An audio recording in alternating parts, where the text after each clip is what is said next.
Good morning student. हम कर रहे थे पॉपुलेशन माइग्रेशन। हमने स्थान पक्ष पढ़ लिया था और हमने समय पक्ष कर लिया था। अब हम क्या करेंगे, कारण पक्ष। ठीक है, जो कारण पक्ष होता है इसमें जो माइग्रेशन होते हैं वो निम्न प्रकार के होते हैं। सबसे पहले आता है भौतिक कारण। भौतिक कारण या इसको बोल सकते हैं फिजिकल कॉजेज। ठीक है, सेकंड नंबर पे आता है आर्थिक कारण।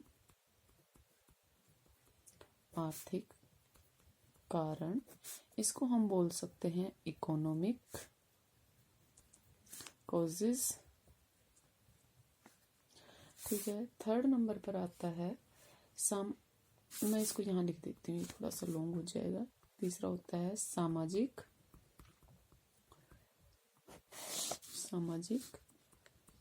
सांस्कृतिक कारण। ठीक है, इसको हम बोल सकते हैं सोशल एंड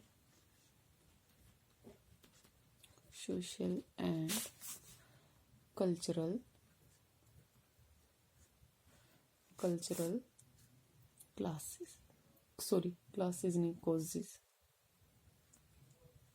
ठीक है, इसके बाद आता है फोर्थ नंबर पे क्या, राजनीतिक कारण।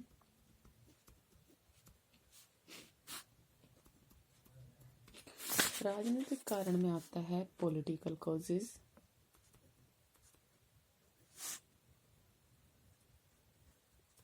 ठीक है, पांचवें नंबर पे आता है जनसांख्यिकीय कारण।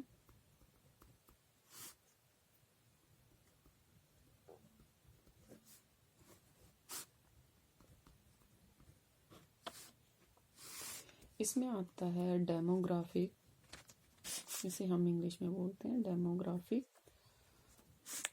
कॉजेस। ठीक है, देखिए सबसे पहले जो भौतिक कारण है इसके बारे में पढ़ते हैं हम।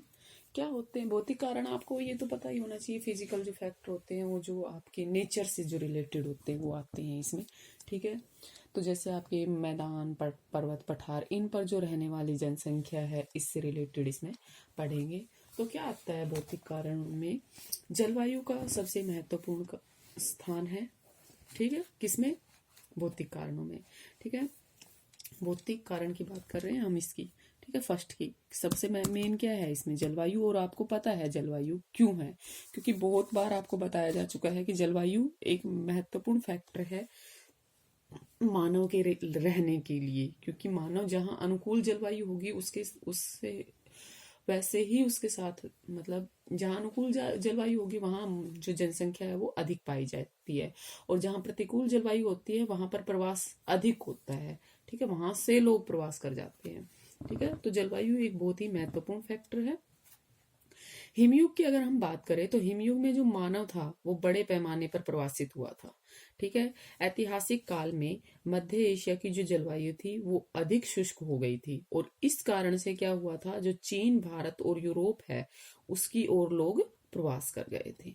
ठीक है, आर्य लोग सिंधु घाटी, ईरान और यूरोप में जाकर बस गए, और हिमालय क्षेत्र में जलवायु के नियंत्रण के कारण जो पशुपालक ऋतु प्रवास जिसको बोलते हैं, नियंत्रण के कारण पशुपालक ऋतु प्रवास जो थे, जलवायु क्या थे उसमें, मतलब ये क्या करते हैं हिमालय वाले, भाई सर्दियों में तो कहाँ आ जाते हैं, घाटियों में आ जाते हैं, और गर्मियों में कहाँ चले जाते हैं, ऊपर चले जाते हैं पर्वतों पर। तो इसीलिए इसको क्या बोलते हैं, ऋतु प्रवास। ठीक है, जलवायु के अतिरिक्त प्रवासन को और भी बहुत सारे भौतिक फैक्टर है जो प्रभावित करते हैं। जैसे सूखा है, जहां सूखा पड़ता है वहां जनसंख्या अधिक थोड़ी पाई जाती है, वहां से लोग क्या कर जाते हैं, प्रवास कर जाते हैं। बाढ़ वाले क्षेत्रों से भी प्रवास करते हैं। नदी मार्ग में जो परिवर्तन आते हैं, जैसे नदी अपना मार्ग चेंज कर लेती है, तो कौन सी नदी मार्ग चेंज के लिए जानी जाती है, कोसी नदी जानी जाती है। ठीक है, और वो क्या होती है, प्रतिवर्ष अपना मार्ग चेंज करती है, और इसी कारण से वहां बिहार में प्रतिवर्ष बाढ़ आती है। इसलिए बिहार को कोसी को बिहार का शोक भी कहा जाता है। ठीक है, और बंगाल का शोक किसे कहा जाता है, दामोदर को। ठीक है, इसके अलावा भूकंप है, ज्वालामुखी है, हिम राशियों में जो के आकार में जो परिवर्तन आता है वो है, मिट्टी की जो उपजाऊ शक्ति है उसके कारण भी प्रवास करते हैं, समुद्र तट का ऊपर उठना और नीचे धंसना, ये सब भौतिक कारक है जिस पर जो प्रवासन को प्रभावित करते हैं। अतिवृष्टि जहां पर होती है उसमें नदियों में बाढ़ आ जाती है और लोग क्या करते हैं, सुरक्षित स्थानों की ओर प्रवास कर जाते हैं। सूखा के कारण जो सूखाग्रस्त क्षेत्र होते हैं वहां से जनसंख्या का प्रवास होता है। जैसे राजस्थान और गुजरात में क्या होते हैं, बहुत कम बारिश होने के कारण प्रतिवर्ष क्या पड़ता है, सूखा पड़ता है और इससे बड़ी संख्या में लोग क्या करते हैं, जो निकटवर्ती क्षेत्र होते हैं उस ओर चले जाते हैं। ठीक है, इन इलाकों में क्या होता है, उन्हें रोजगार के अवसर भी मिल जाते हैं और ये लोग भूखमरी से भी बच जाते हैं। गंगा के मध्य बेसिन में गंडक, बूढ़ी गंडक, कोसी और सोन नदियां ये क्या करती है, मार्ग बदलती है और इस कारण से क्या होते हैं, इनके किनारे पर जो गांव बसे होते हैं उनकी स्थिति में परिवर्तन आता रहता है। ठीक है, और भूकंप आने से जो लाखों लोग मर जाते हैं और हजारों नष्ट हो जाते हैं, तो भूकंप प्रभावित जो क्षेत्र होते हैं उनमें लोगों को की राहत के लिए क्या लगाए जाते हैं, कैंप लगाए जाते हैं, कैंप में ले जाया जाता है उनको। और इस प्रकार क्या होता है, उनके प्रवास उन जहां वो रहते हैं उनके स्थायी क्षेत्र से उनको प्रवास कर दिया जाता है और ये क्या कहलाता है, अस्थायी प्रवास। कैंप कोई स्थायी प्रवास नहीं है, क्या है, अस्थायी प्रवास है। ज्वालामुखी जैसे ही फूटा तो क्या होते हैं भाई, पता चल जाता है कि ज्वालामुखी फूटा तो लोग क्या करते हैं, भारी संख्या में अपना निवास स्थान छोड़कर अन्य स्थान पर चले जाते हैं। भूमध्य सागर में जो सिसिली द्वीप है और प्रशांत महासागर में फिलीपाइन, हवाई द्वीपों में ज्वालामुखी उद्गार के कारण लोग क्या करते हैं, दूसरे स्थानों पर जाकर बस गए हैं। मृदा की जैसे ही उपजाऊ शक्ति कम होती है, कृषि उपज में कमी आती है, तो किसान क्या करते हैं, अन्य स्थान की ओर प्रवास कर जाते हैं। ऐसा प्रवास यूएस से जैसे विकसित देशों में भी होता है। कौन सा, जो कृषि उपज, आपने झूम खेती के बारे में सुना होगा, स्थानांतरण कृषि के बारे में। ये लोग क्या करते हैं, एक जगह पर क्या करते हैं, जंगल वंगलों को जलाते हैं और फिर क्या करते हैं, जब उस मिट्टी की उपजाऊ शक्ति कम हो जाती है तो वो दूसरी जगह चले जाते हैं। तो इसको क्या बोलते हैं, इसको स्थानांतरण ही तो बोलते हैं, एक जगह से दूसरी जगह पर चले गए। ठीक है, इसके अलावा आप देखेंगे कि जैसे और जनजातियां हैं, जैसे बकरवाल जनजाति है, गुज्जर जनजाति है, ये लोग क्या करते हैं, जो बंजारे हैं ये क्या करते हैं, ये तो सारा साल घूमते ही रहते हैं। आपने देखा होगा भी कि ये क्या करते हैं, अपने डेरे लगाते हैं, डेरे लगाने के बाद ये वहां कुछ दिन ठहरने के बाद अन्य जगह पर चले जाते हैं। तो ये क्या है, स्थानांतरण है, लेकिन कैसा है, अस्थायी है। ठीक है, इसके अलावा और भी बहुत सारी जनजातियां हैं जो प्रवास कर जाती है। ठीक है, सेकंड नंबर पे आता है आपका आर्थिक कारण। ठीक है, आर्थिक कारण क्या होते हैं, जो किसी देश की आर्थिक दशा है उसके कारण प्रवासन जो होता है वो बहुत ही महत्वपूर्ण स्थिति होती है। देख, कहते हैं ना भी पैसों के लिए छोड़ के चला गया, तो इस टाइप की स्थिति इसमें आती है। प्रवासन की जो मात्रा और दिशा को निर्धारित करने में जो आर्थिक गतिविधियां हैं इनका बहुत ही महत्वपूर्ण योगदान होता है। और जो किन आर्थिक कारणों से लोग प्रवास करते हैं, तो सबसे पहला जनसंख्या की अत्यधिक सघनता और जीवन निर्वाह के साधनों की कमी के कारण लोग क्या करते हैं, प्रवास करते हैं, ये आर्थिक कारण में आता है। ठीक है, दूसरा, अन्य प्रदेशों में नई कृषि योग्य भूमि की उपलब्धता के कारण, अधिक उपजाऊ भूमि के आकर्षण के कारण, सिंचाई की सुविधा के कारण, खनिज संपदा की प्राप्ति के कारण, औद्योगिक विकास के कारण, यातायात एवं व्यापार की सुविधा के कारण। तो ये बहुत सारे आर्थिक फैक्टर है, अपने आप अपनी तरफ से भी लिख सकते हैं जो आपको आते हैं। ठीक है, तो मध्यकाल में क्या हुआ, पश्चिमी यूरोप में जनसंख्या की सघनता जो है वो बहुत ज्यादा हो गई और जो बहुत सी यूरोपीय जातियां हैं उन्होंने विश्व के जो अन्य क्षेत्र थे उसमें उपनिवेश स्थापित कर लिए। ठीक है, और लोग क्या करे, वहां पर जाकर बस गए।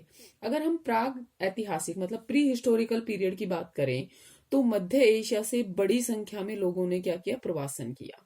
चीन के जो पूर्वी भाग में जनसंख्या का भार क्या हुआ, बढ़ा और इसके कारण वहां से बहुत से परिवार मलाया, इंडोनेशिया, वियतनाम यहाँ पर जाकर बस गए।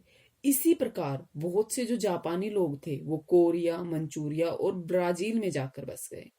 ठीक है, उत्तरी अमेरिका, दक्षिणी अफ्रीका, ऑस्ट्रेलिया तथा न्यूजीलैंड में जो विस्तृत कृषि योग्य नई भूमि थी उसका लाभ उठाने के लिए यूरोप, चीन, जापान, इन देशों से बड़े पैमाने पर लोगों ने क्या किया, प्रवास किया। और ये जो नए इलाके थे कौन से, उत्तरी अमेरिका, दक्षिणी अमेरिका, नहीं सॉरी, यूरोप, चीन, जापान, ये लोग कहाँ चले गए, उत्तरी अमेरिका, दक्षिणी अफ्रीका, ऑस्ट्रेलिया और न्यूजीलैंड में चले गए। सिंधु गंगा, वेंग्स की यांगटीसी नदी और नील नदी, ये नदी बेसन और समुद्र तटीय मैदानों में भूमि के उपजाऊ के कारण जो प्रवासन था वो बहुत बड़े आकर्षण का केंद्र था। और इन इलाकों की ओर लोग क्या होने लगे, आकर्षित होने लगे। ठीक है, किन इलाकों की ओर, ये जो सिंधु नदी है, गंगा नदी है, यांगसी नदी है, इन सब की तरफ। ठीक है, और प्रवास करते रहे। ठीक है, पंजाब, हरियाणा और उत्तर प्रदेश में क्या हुआ, हरित क्रांति के बाद क्या हुई, सिंचाई की, ये जो इंदिरा गांधी नहर के बाद यहाँ पर सिंचाई की सुविधा पर्याप्त हो गई और इस कारण से लोग क्या हो गए, इस ओर प्रवास कर गए। ठीक है, नेक्स्ट, अभी से आर्थिक कारण कंप्लीट नहीं हुआ है, नेक्स्ट मैं करवाऊंगी नेक्स्ट क्लास में, क्योंकि फिर ज्यादा बड़ी हो जाती है और आप लोगों को प्रॉब्लम होती है, फिर आप कहते हो कि छोटी करवा दो। ठीक है, थैंक यू।